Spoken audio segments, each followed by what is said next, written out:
A'udzubillahi minasyaitonirrajim. Bismillahirrahmanirrahim. Alhamdulillah. Assalatu wassalamu ala Rasulillah. La haula wala quwata illa billah.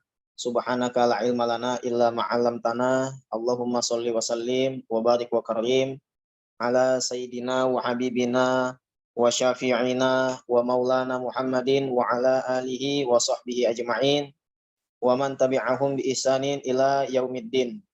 Amma ba'd. Assalamualaikum warahmatullahi wabarakatuh. Waalaikumsalam warahmatullahi wabarakatuh. Baiklah, yang pertama kita selalu bersyukur kepada Allah Subhanahu wa taala karena pada saat ini masih diberikan limpahan kenikmatan dan kenikmatan yang sangat besar, yaitu ketika kita bisa istiqomah untuk selalu mendapatkan manisnya ibadah di jalan Allah, sebagaimana yang menjadi keyakinan sebagian besar ulama bahwa satu istiqomah itu lebih baik daripada alfu karomah, lebih baik daripada 1000 karomah atau 1000 kemuliaan. Jadi nggak ada gunanya karomah-karomah yang dibilang ada orang bisa terbang, ada orang bisa jalan di air, ada orang yang bisa aneh-aneh yang jarang bisa dilakukan manusia. Karena kalau yang menjadi kemuliaan manusia itu adalah manusia tersebut bisa terbang, maka binatang juga bisa terbang, burung bisa terbang. Kalau yang menjadi patokan kemuliaan adanya manusia yang bisa berjalan di air, maka binatang pun bisa seperti itu. Ikan juga bisa hidup di air, bisa lama berendam di dalam air. Tapi yang membedakan antara manusia dengan binatang adalah keilmuannya. Yang membedakan antara manusia dengan binatang adalah pengetahuannya. Dan alhamdulillah kita masih diberikan sama Allah keistiqomahan untuk bisa selalu menuntut ilmu. Ya, karena selama orang itu masih mau belajar, artinya selama itu orang tersebut meniti jalan menuju surga. Ya, man kharaja fi talabil ilmi kana fi sabilillahi hatta yarji'ah. Siapa yang keluar dari rumahnya kemudian dia niatkan untuk menuntut ilmu, maka dia berada di jalan Allah sampai dengan dia kembali. Kapan dimulainya kebodohan? Dimulainya kebodohan justru ketika orang itu sudah berhenti belajar, tidak mau lagi membuka buku, sudah merasa pintar sehingga dia tidak mau lagi menambah ilmu. Maka pada saat itu dia sudah pertama kali memulai kebodohannya, atau pengetahuannya akan berkurang, akan hilang jika seandainya dia berhenti belajar. Seperti orang yang sedang mendaki sebuah gunung, apabila dia sudah sampai di puncak atau dia merasa sudah sampai di puncak yang tinggi, maka tidak ada yang bisa dia lakukan kecuali hanya akan melakukan penurunan. Ya, dia sudah tidak lagi bisa menanjak. Baiklah Bapak Ibu yang dirahmati oleh Allah Subhanahu wa taala, kita lanjutkan kajian kita pada malam hari ini. Insya Allah memasuki ayat ke-23 dan ini akan menjadi penutup daripada kisah Al-Kahfi dan nanti akan memasuki lagi ke kisah-kisah yang berikutnya di dalam surat Al-Kahfi ini. A'udzubillahi minasyaitonirrajim. Wala taqulanna li syai'in inni fa'ilun dzalika ghadan illa ayyasha Allahu wadhkur rabbaka idza nasita wa qul asa ayyahdiyani rabbi li aqraba min hadza rasyada. Ya, wala taqulanna li syai'in inni fa'ilun dzalika ghadan, dan janganlah kamu mengatakan terhadap sesuatu atau jangan kamu yakin dengan sesuatu yang akan kamu lakukan bahwa kamu bisa mengerjakan itu besok hari. Illa ayyasha Allah, kecuali kamu mengingat Allah atau dengan mengucapkan insya Allah. Dan ingatlah kepada Tuhanmu jika kamu lupa dan katakanlah mudah-mudahan Tuhanku akan memberiku petunjuk kepada yang lebih dekat kebenarannya daripada ini. Wa qul asa ayyahdiyani rabbi li aqraba min hadza rasyada. Maksud daripada ayat ini yang pertama kita dapat pelajaran bahwa ini merupakan bentuk kasih sayang Allah kepada Rasulullah. Ya, jadi ketika Rasul mendapat teguran agar mengucapkan kalimat insya Allah, ayat ini turun mengingatkan pada satu peristiwa ketika ada dua orang kafir yang bertanya kepada pendeta Yahudi, betulkah Muhammad ini seorang nabi? Kemudian pendeta itu memberikan pesan, kalau dia bisa menjawab 3 pertanyaan, maka dia seorang nabi. Tanyakan kepada dia tentang pemuda yang ada di dalam gua. tanyakan kepada dia tentang raja yang bisa menguasai timur dan barat. Tanyakan kepada dia tentang ar-ruh, tentang hakikat daripada ruh. Ketika dia bisa menjawab hal seperti ini atau 3 pertanyaan ini, maka dia adalah seorang nabi. Singkat cerita, 2 orang kafir tersebut kemudian mendatangi Rasulullah, kemudian menanyakan semuanya. Dan Rasul dengan percaya diri mengatakan, karena sudah merasa sangat dekat dengan Allah, beliau mengatakan bahwa saya akan menjawabnya besok pagi. Ya, ternyata perkataan ini karena Rasul tidak mengucapkan insya Allah, Rasul tidak membawa nama Allah di dalam janjinya, padahal hari esok merupakan hal yang gaib, yang dimana semua manusia, semua makhluk tidak ada yang mengetahui tentang apa yang terjadi besok.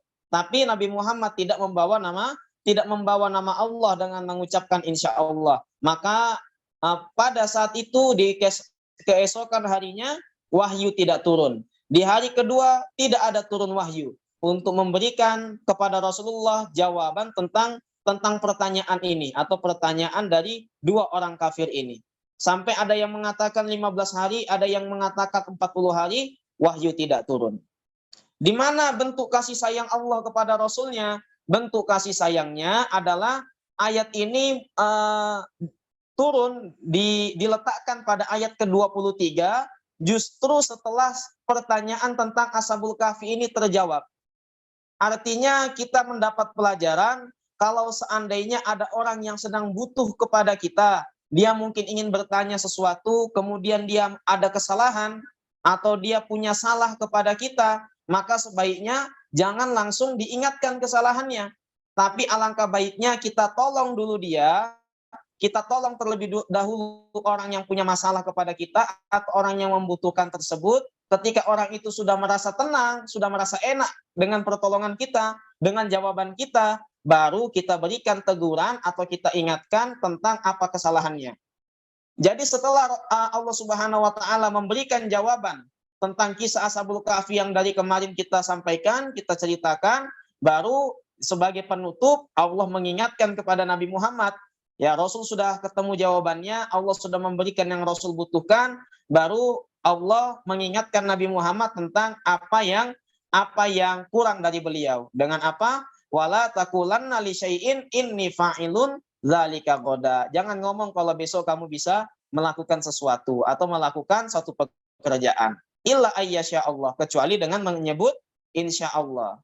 Jadi kisah Nabi Muhammad ini dalam kasus ucapan insya Allah berbeda dengan apa yang terjadi pada Nabi Sulaiman.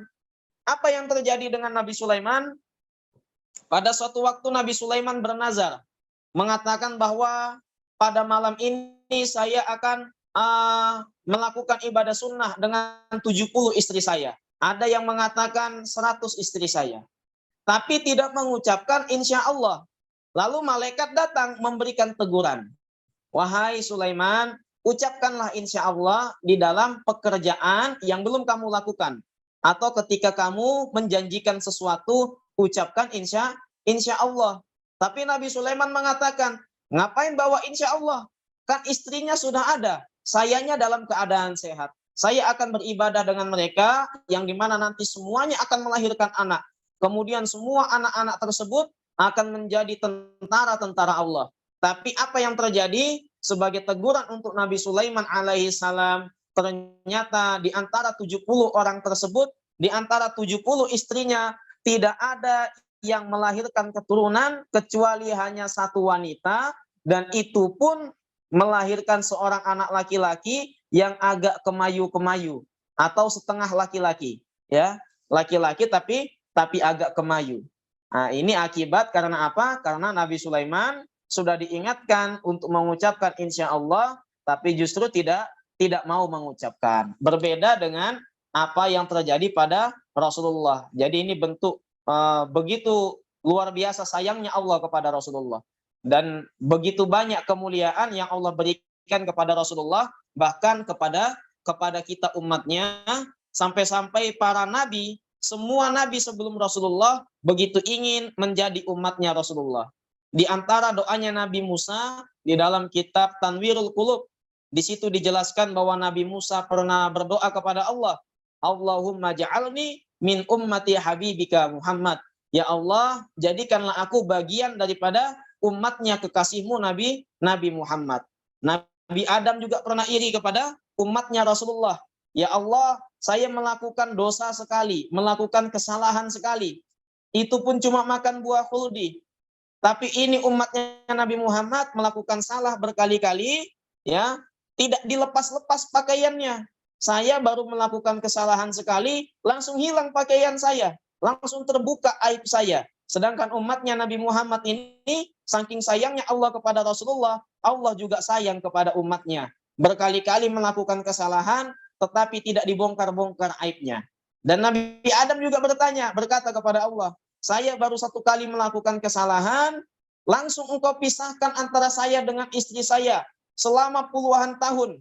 Ya, engkau pisahkan antara saya dengan Hawa. Sedangkan ini umatnya Nabi Muhammad bermaksiat selama bertahun-tahun, lalai selama bertahun-tahun, tapi tidak pernah engkau pisahkan antara dia dengan istrinya. Tidak pernah engkau pisahkan mereka dengan antara dia dengan anak-anaknya dan keluarganya. Ya, salah satu keirian Nabi Adam alaihissalam kepada Rasulullah dan umat Rasulullah, sehingga banyak para nabi yang mengetahui bahwa Nabi Muhammad sangat disayang oleh Allah. Ya, seperti dalam kasus ini Nabi Sulaiman langsung dihukum, sedangkan Rasulullah diberikan jawabannya dulu, dikisahkan dulu, baru nanti di penutup kisah Ashabul Kahfi kemudian Allah mengatakan, memberikan peringatan atau memberikan pelajaran, wala taqulanna li syai'in inni fa'ilun zalika ghadan illa ayyasha Allah. Kemudian yang selanjutnya, wazkur rabbaka idza nasita, dan ingatlah kepada Tuhanmu jika kamu lupa. Artinya mengucap insya Allah sebelum mengucapkan suatu janji. Ya, agar kita apabila sebelum mengucapkan suatu janji, maka hendaklah kita mengucapkan insya Allah. Dan jika seandainya kita lupa mengucapkan, maka ucapkanlah ketika ingat. Misalnya saya mengatakan, besok kita ketemuan, ya, tanpa saya ucapkan insya Allah. Kemudian berapa jam setelahnya baru saya ingat, oh ternyata tadi saya belum mengucapkan insya Allah. Maka wazkur rabbaka idza nasita. Kalau seandainya lupa, maka nanti ketika ingat, ucapkanlah insya Allah. Agar apa? Agar kita selalu ingat kepada Allah. Jadi memang tugas manusia ini agar selalu beribadah, agar selalu mengingat Allah. Ya, kita diperintahkan, diciptakan untuk selalu ingat kepada Allah. Karena hati itu satu ruang yang kosong. Apabila tidak ada ingatan kepada Allah di dalam hati tersebut, atau satu detik kita tidak ingat kepada Allah di dalam hati kita, maka ruang kosong ini akan dimasuki oleh setan. Jadi setan itu suka dengan tempat yang kosong-kosong. Rumah yang kosong, ya, tempat-tempat yang kosong, bahkan hati yang kosong. Makanya dikatakan inna syababa wal faragha mafsadatun lil mar'i ayyi mafsadatin. Perusak yang sangat berbahaya pada manusia adalah waktu luang, waktu muda, dan waktu kosong. Jadi jangan sampai ada kekosongan dalam hidup kita. Ya, agar selalu kita gunakan untuk mengingat Allah. Kenapa banyak orang yang hatinya kesetanan, ketika sholat dia aman, gak mencuri, tapi setelah sholat tangannya kemana-mana. Kenapa seperti itu? Karena ketika sholat, hati yang kosong ini ada namanya Allah, ada nama Allahnya, tapi ketika di luar sholat, dia lalai daripada Allah. Hati yang kosong ini tidak lagi mengingat Allah, sehingga setan dengan mudah masuk ke dalamnya. Tapi kalau kita mengingat Allah, maka setan yang berada di dalam hati tersebut akan keluar dari hati yang kosong itu, diganti dengan nama Allah. Wa qul asa ayyahdiyani rabbi li aqraba min hadza rasyada. Dan katakanlah, mudah-mudahan Tuhanku akan memberiku petunjuk kepada yang lebih dekat kebenarannya daripada ini. Artinya apabila kita ditanya tentang sesuatu yang tidak kita ketahui, maka mintalah kepada Allah tentang jawabannya. Misalnya kita ditanya, pada saat itu buku tidak ada, pada saat itu guru tidak ada, kita hidup di pedalaman mungkin. Dan maka pada saat itu kalau kita nggak bisa menjawab, maka hendaknya kita memohon kepada Allah dengan segenap jiwa dan raga kita, agar apa? Agar Allah memberi taufik ke jalan yang benar, dan kita bisa diberi petunjuk untuk bisa menjawab pertanyaan tersebut, atau untuk bisa memberikan solusi terhadap suatu permasalahan. Jadi kalau seandainya kita sedang dalam masalah, kita sedang dalam kerumitan, sedang dalam kesempitan, dan kita tidak tahu solusinya, maka apa yang kita lakukan? Asa ayyahdiyani rabbi li aqraba min hadza rasyada. Kita berdoa kepada Allah, meminta petunjuk dari Allah. Jangan sampai langsung mengambil keputusan sebelum kita berdoa. Hendaknya kita berdoa, kemudian melakukan istikharah, meminta petunjuk sebanyak mungkin, lakukan ibadah, usahakan sedekat mungkin kepada Allah. Kemudian apabila kita sudah mengambil keputusan, tapi sebelum itu kita sudah meminta izin kepada Allah, insya Allah, walaupun keputusan itu mungkin salah, tapi kalau kita sudah lebih dulu mengutamakan Allah, maka yang salah ini akan menjadi benar. Berbeda kasusnya jika seandainya kita nggak istikharah, kita nggak minta petunjuk, langsung ambil keputusan, langsung main nikah saja, langsung main melakukan satu tindakan semaunya. Maka jika seandainya ada yang benar, maka itu bisa jadi salah. Ya, di sini pentingnya kita melibatkan Allah. Minimal kalau seandainya langkah kita salah atau kita merasa kita salah melangkah, minimal di awal kita sudah mengatakan, ya Allah, sebelum saya mengambil langkah ini, saya sudah berpikir matang-matang dan saya sudah menceritakan semuanya kepada Engkau, meminta petunjuk kepadamu. Sehingga saya selalu bersandar dan bertawakal kepada Allah. Jadi dalam kesalahan pun, jika seandainya diawali dengan meminta pertolongan kepada Allah, diawali dengan bertawakal kepada Allah, maka insya Allah ini menjadi hal yang benar di sisi Allah. Walabisu fi kahfihim salasami'atin sinina wazdadu tis'a. Dan mereka tinggal di dalam gua mereka 300 tahun dan ditambah 9 tahun lagi. Jadi 300 tahun di sini adalah 300 tahun Masehi atau 300 tahun perhitungan kalender matahari. Sedangkan 309 tahun di sini adalah kalender atau perhitungan waktu berdasarkan tanggal bulan atau kalender bulan. Jadi ada 300 tahun. Kenapa perbedaannya? Setiap 100 tahun Masehi itu ada perbedaan 3 tahun di waktu Qamariyah atau di waktu Hijriyah, di perhitungan tanggal Islam. Jadi kalau 200 ada perbedaan waktu sampai 6 tahun. Jadi kalau seandainya 300 ada perbedaan waktu selisihnya adalah 9 tahun. Jadi kalau 100 tahun kalender Syamsiah, kalender Masehi, maka kita 103. Kalau mereka 200, kita 206. Kalau mereka 300, kita 309. Qulillahu a'lamu bima labisu lahu ghaibus samawati wal ard absir bihi wa asmi ma lahum min dunihi min waliyyu wa la yusyrik fi hukmihi ahada. Ya, katakanlah Allah lebih mengetahui berapa lamanya mereka tinggal di gua. Kepunyaannya lah semua yang tersembunyi di langit dan di bumi. Alangkah terang penglihatannya dan alangkah tajam pendengarannya. Tidak ada seorang pelindung pun bagi mereka selain dari Allah, dan Dia tidak mengambil seorang pun menjadi sekutunya dalam menetapkan keputusan. Dari ayat ini kita belajar bahwa Allah Maha melihat, Allah Maha mendengar, tetapi bukan berarti Allah melihat, Allah punya mata. Bukan berarti Allah mendengar, Allah punya telinga. Kenapa? Karena makhluk yang masih membutuhkan alat untuk melihat, itu tandanya makhluk tersebut lemah. Atau sesuatu yang membutuhkan alat untuk bisa melakukan satu pekerjaan, tandanya itu menunjukkan kelemahannya. Ya, ketika kita katakan manusia melihat pakai mata, tapi Allah Maha melihat, masa nggak punya mata? Ini menunjukkan kelemahan manusia. Untuk melihat saja butuh mata. Nanti kalau nggak punya mata sudah nggak bisa melihat. Cacing nggak punya mata kayaknya itu, tapi bisa jalan ke sana ke sini ya. Kalaupun punya mata, seberapa kecil matanya itu kok bisa nggak tersesat jalannya. Ya. Artinya selama manusia itu masih butuh alat, masih butuh telinga untuk mendengar, itu menandakan kalau manusia itu lemah.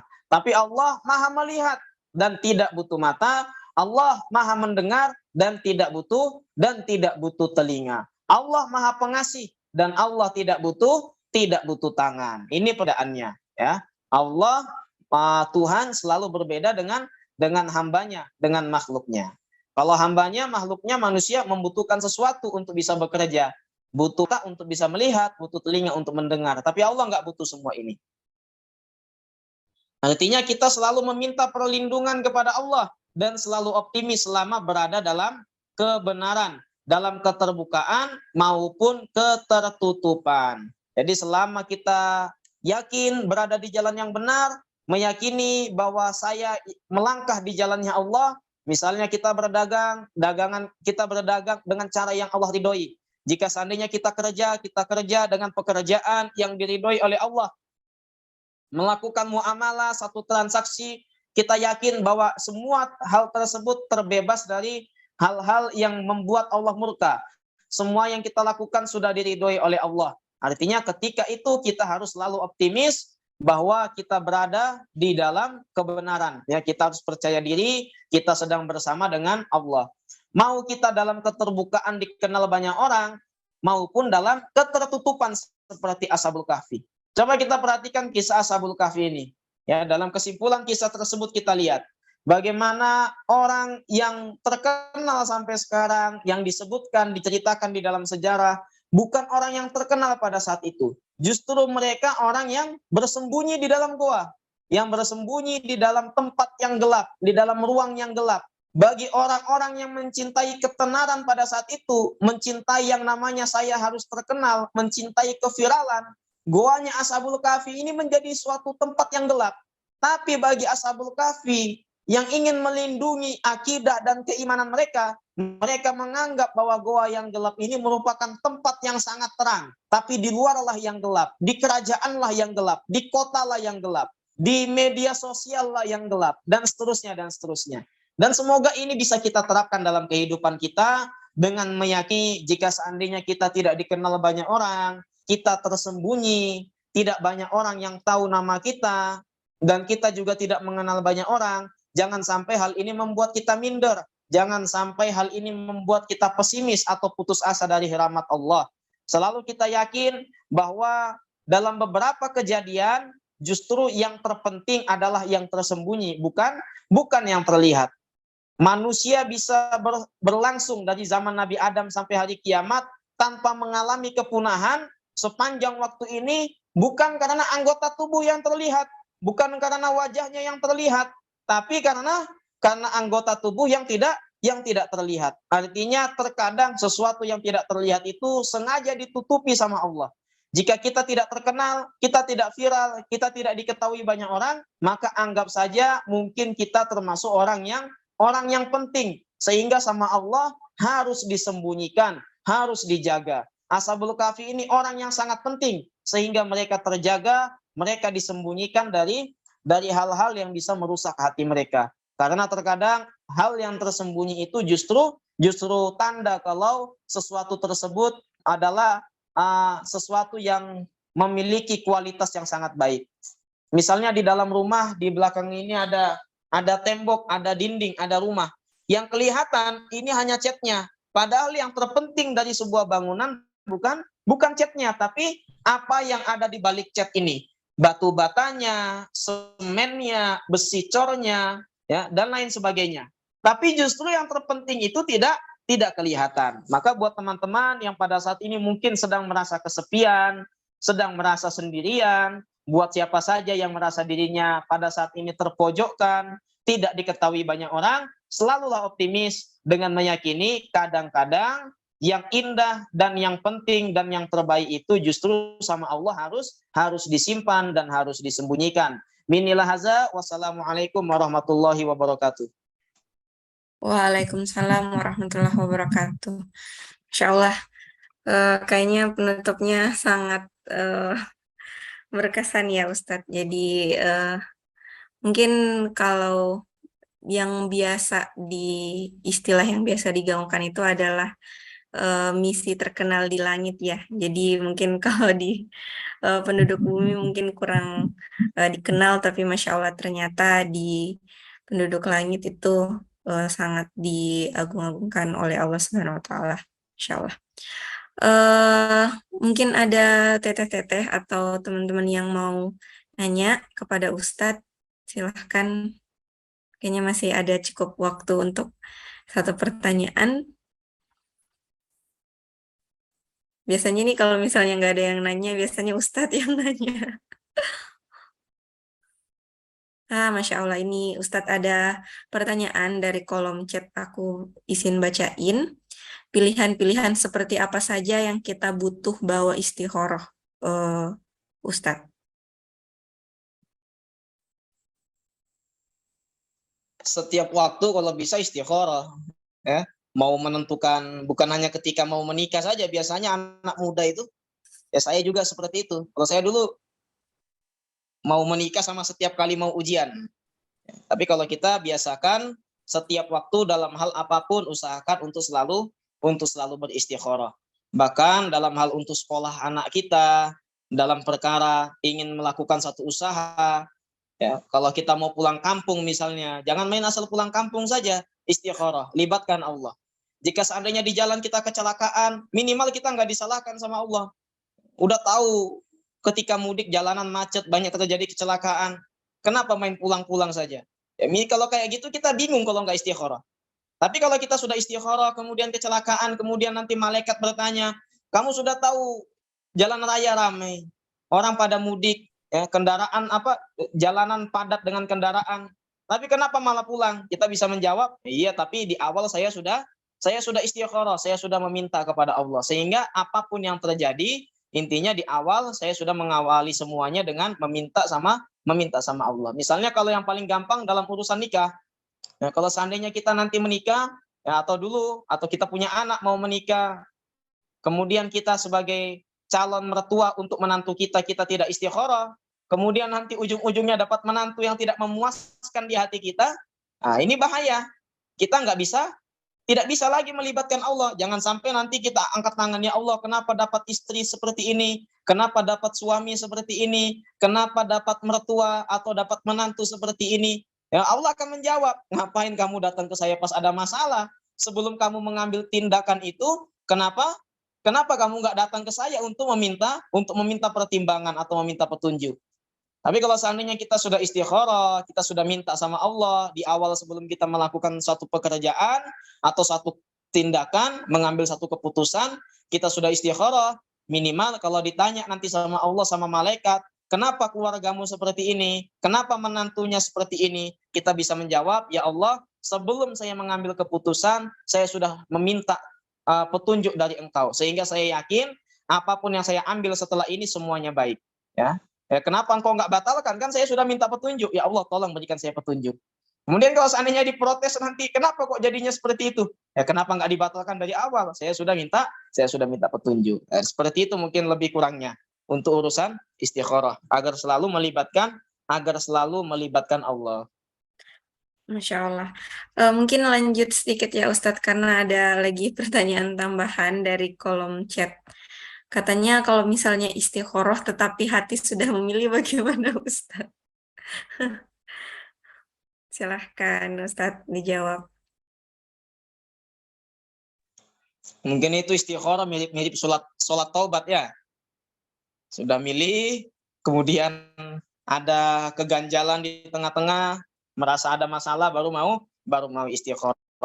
Ada kaidah fikih yang mengatakan mala yudraku kullu la yutraku kullu. Apa yang tidak bisa ditinggalkan secara keseluruhan, maka apa yang tidak bisa dilakukan secara utuh, secara sempurna, maka jangan ditinggalkan semuanya. Kayak insya Allah, kalau nggak bisa insya Allah di awal, ya insya Allah di tengah nanti ketika ingat. Istikharah juga seperti itu. Di awal nggak istikharah, kemudian nanti menyesal, nanti minta sama Allah. Lebih baik salah kemudian kita bertobat, minta petunjuk, daripada sudah tahu salah tidak mau bertobat. Masya Allah.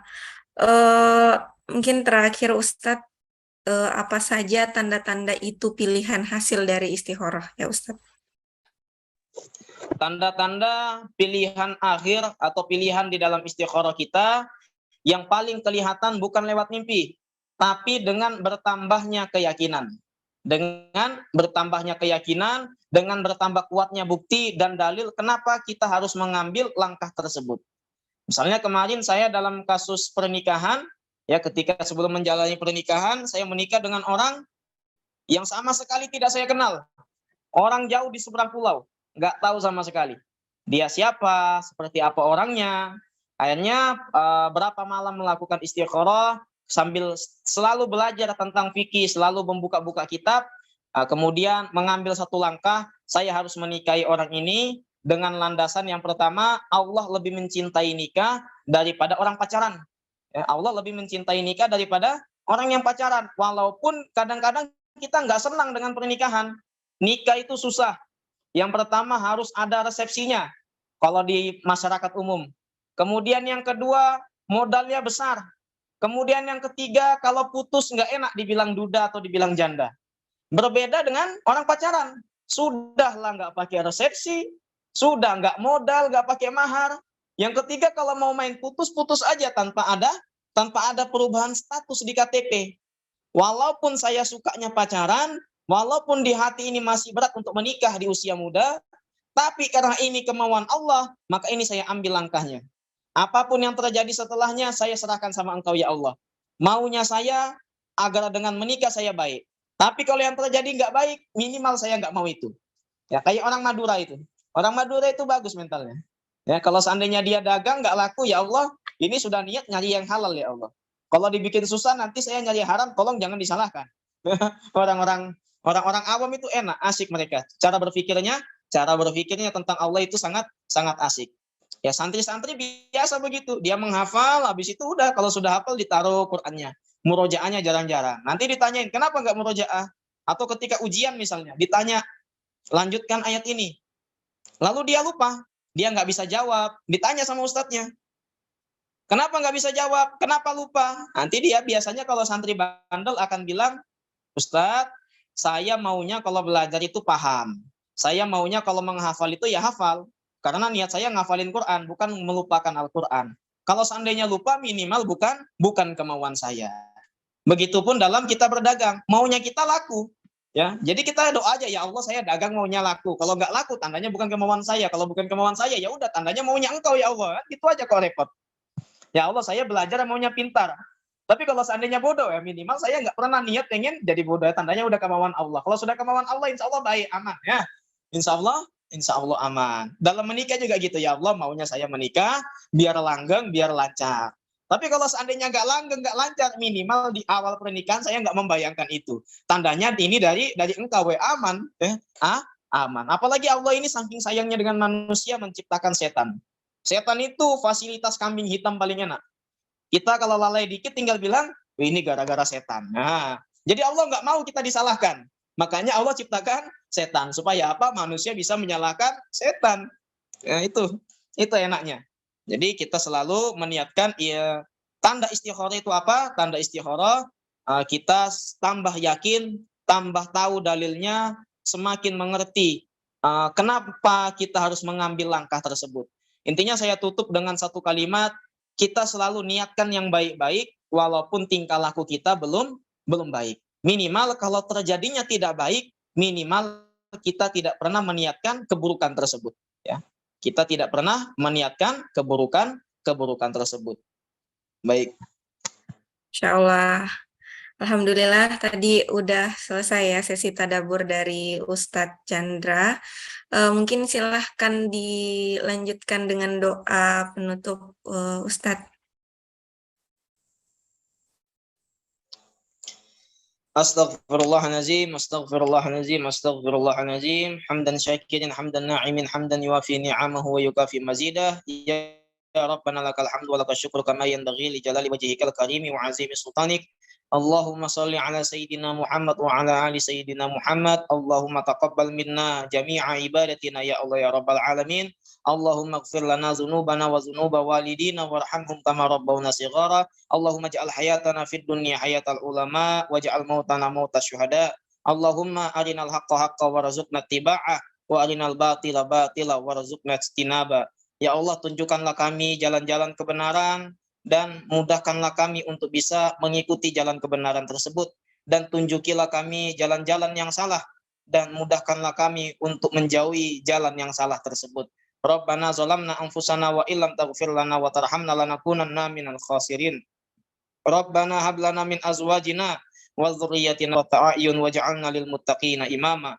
Rabbana atina fid dunya hasanah wa fil akhirati hasanah wa qina azabannar. Subhana rabbika rabbil izzati amma yasifun wa salamun alal mursalin walhamdulillahi rabbil alamin. Amin, amin, amin ya rabbal alamin. Masya Allah, dengan berakhirnya seluruh rangkaian kegiatan pada malam ini, maka selesai juga baca Al-Kahfi bareng keluarga A2. Aku mewakili teteh-teteh yang lain mengucapkan jazakallah khair kepada Ustadz yang udah menyempatkan waktunya, dan juga jasa kunallah khair untuk teteh-teteh yang udah bergabung di tilawah Al-Kahfi kita pada malam hari ini. Mungkin terakhir dari MC adalah kita sama-sama meniatkan ya untuk ilmu-ilmu dan amalan-amalan kita pada malam ini itu semoga menjadi ilmu yang berkah. Nah, kalau misalnya pun ternyata ilmunya kurang dipahami atau gimana, yang penting itu bukan niatan kita ya Ustadz. Oke, Masya Allah. Terima kasih banyak Ustadz dan teteh-teteh semuanya. Insya Allah semoga kita senantiasa diberikan kesehatan dan waktu yang berkah sehingga bisa berjumpa lagi di Al-Kahfi di hari Kamis pekan depan. Amin, amin ya rabbal alamin. Aku tutup dengan doa kafaratul majelis. Subhanakallahumma bihamdik asyhadu alla ilaha illa anta astaghfiruka wa atubu ilaik. Wassalamualaikum warahmatullahi wabarakatuh.